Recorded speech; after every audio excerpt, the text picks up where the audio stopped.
La liste des relations interdites par Dieu dans l'Ancien Testament se trouve en Lévitique 18, 6, 18. Les Israélites ne pouvaient pas épouser leurs parents, leurs beaux-parents, leurs petits-enfants, donc par implication leurs grands-parents, leurs frères et sœurs, les frères et sœurs de leurs parents, c'est-à-dire leurs oncles et tantes, et leurs demi-frères et demi-sœurs. La Bible n'interdit pas les mariages entre cousins. Au début de l'histoire humaine, le nombre d'hommes était limité, rendant nécessaire le mariage entre parents proches. Cela a changé une fois que l'humanité s'est multipliée sur Terre.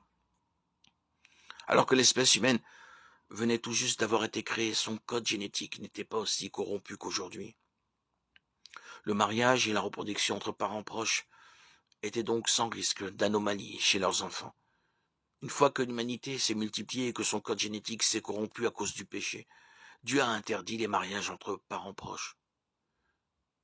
Il n'y a donc rien d'intrinsèquement mauvais à épouser un parent proche.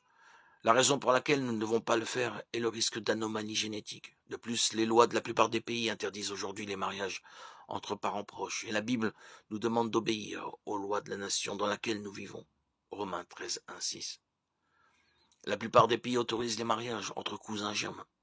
Un couple qui envisage de se marier alors que les deux conjoints sont apparentés doit prier de tout son cœur que Dieu lui donne la sagesse et lui montre si c'est sa volonté.